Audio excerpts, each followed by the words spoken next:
हरे कृष्णा। जगद्धात्री नमस्तुभ्यं विष्णोश्च प्रियवल्लभे यतो ब्रह्मादयो देवः सृष्टि अंतकारिणः।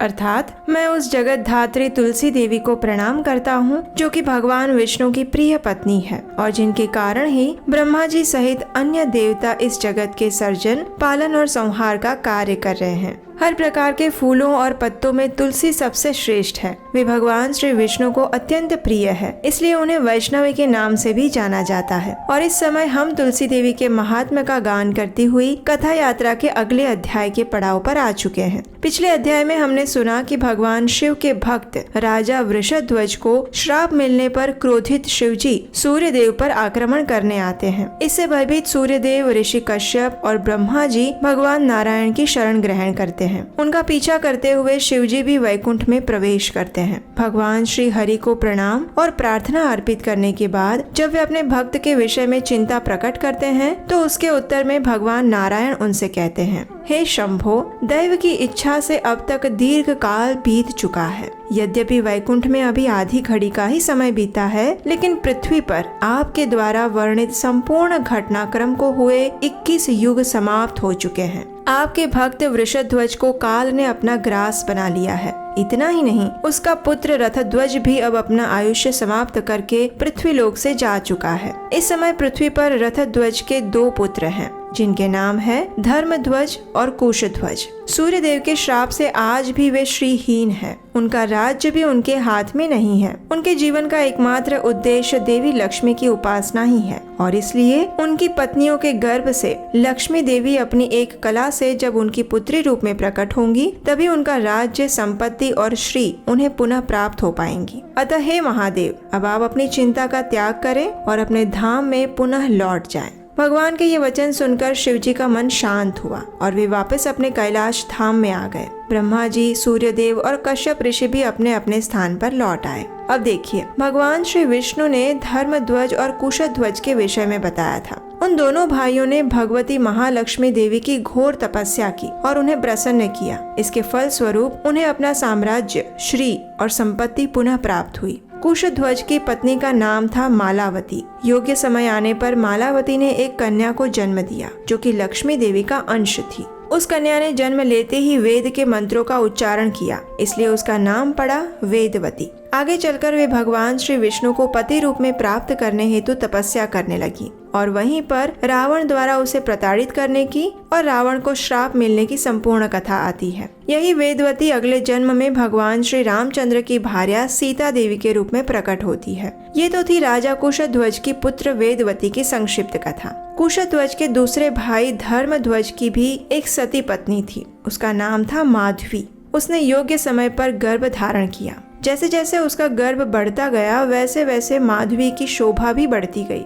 आखिर कार्तिक मास की पूर्णिमा के दिन माधवी ने एक अत्यंत सुंदर पुत्री को जन्म दिया। उस दिन शुभ योग, शुभ क्षण, शुभ लग्न और शुभ ग्रह का संयोग था। ऐसे पवित्र समय में शुक्रवार के दिन जन्मी ये बालिका लक्ष्मी देवी का अंश थी। उसका मुख कमल शरद पूर्णिमा के चंद्रमा के समान था। उसके नेत्र शरद कालीन प्रफुल्ल कमल के समान थे। अधर पके हुए बिंबफल जैसे दिख रहे थे। वो कन्या किसी को भी मंत्र मुग्ध करने वाली थी। उसके हाथ और पैर के तलवे लाल थे। वो सदा 16 वर्ष की किशोरी जान पड़ती थी। उसके शरीर की कांति चंपक पुष्प जैसी थी। वो इतनी सुंदर थी कि उसकी तुलना किसी अन्य के साथ करना असंभव था और इसीलिए विद्वानों ने उसका नाम रखा तुलसी।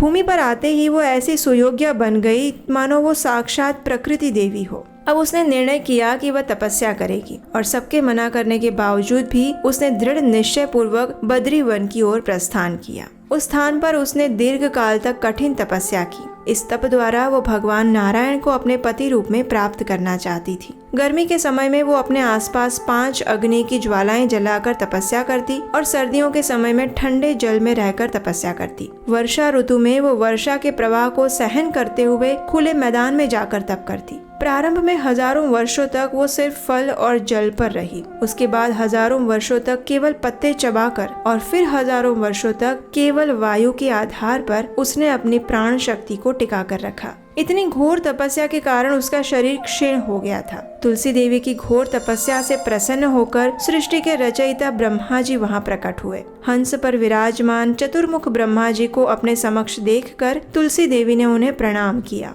और फिर ब्रह्मा जी ने कहा, तुलसी, तुम मनोवांछित वर मांग सकती हो। अपने मन की इच्छा को निसंकोच होकर बताओ। भगवान श्री हरि की भक्ति, उनकी दासी बनना अथवा और कोई भी सिद्धि या ऐश्वर्य तुम्हें चाहिए तो वो तुम मुझसे मांग सकती हो। ब्रह्मा जी के वचन सुनकर तुलसी देवी ने कहा, हे तात पितामह, पूर्व जन्म में गोलोक वृंदावन में मैं तुलसी नाम की गोपी थी। उस समय मुझे भगवान की संगिनी, उनकी दासी और उनकी सखी बनने का सौभाग्य प्राप्त हुआ था। लेकिन एक दिन मेरे दुर्भाग्य के कारण श्रीमती राधिका द्वारा मुझे पृथ्वी पर आने का श्राप मिला और उसी के फल स्वरूप मुझे इस मानव योनि में पृथ्वी पर आना पड़ा है। भगवान गोविंद ने उस समय मुझसे कहा था कि हे देवी, तुम भारतवर्ष में रहकर तपस्या करना। जब ब्रह्मा जी तुम्हें वरदान देने आएंगे तब मेरे चतुर्भुज स्वरूप श्री विष्णु को तुम पति रूप में प्राप्त कर पाओगी। भगवान के इन वचनों को मैंने शिरोधार्य किया और फिर मैंने अपना उस दिव्य देह त्याग करके इस भूतल में भौतिक देह प्राप्त किया। हे ब्रह्मदेव, कृपया आप मुझे वरदान दीजिए कि मैं भगवान नारायण को अपने प्रियतम पति के रूप में प्राप्त कर सकूं। यही मेरे मन की अभिलाषा है।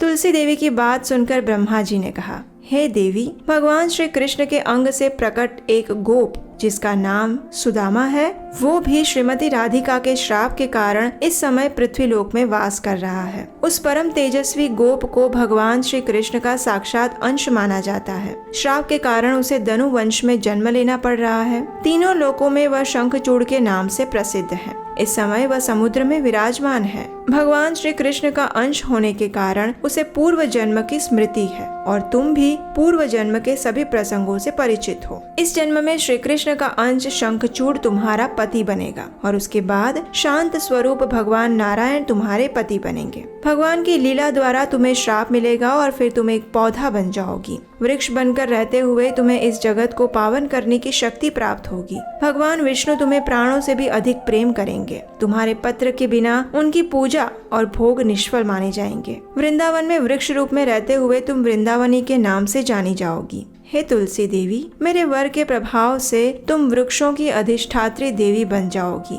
और गोप रूप में विराजने वाले भगवान श्री कृष्ण के साथ तुम निवास प्राप्त करोगी। ब्रह्मा जी के इन वचनों को सुनकर तुलसी देवी प्रसन्न हो गई, लेकिन अभी भी उनके मन में कुछ बात थी जो वो स्पष्ट करना चाहती थी। और वो बात क्या थी, ये हम जानेंगे तुलसी महात्म्य कथा के अगले अध्याय में। तब तक के लिए आने वाली कथाओं को सुनने के लिए याद से इस चैनल को सब्सक्राइब कर लीजिए और इस कथा को अपने मित्रों तथा परिवारजनों को शेयर कर दीजिए। इस पवित्र कार्तिक मास में हम श्रीमती तुलसी देवी से प्रार्थना करते हैं कि वे हमें ऐसे शुद्ध वैष्णव भक्तों का संग प्रदान करें जिससे कि हम अपने आध्यात्मिक जीवन में प्रगति कर पाएं।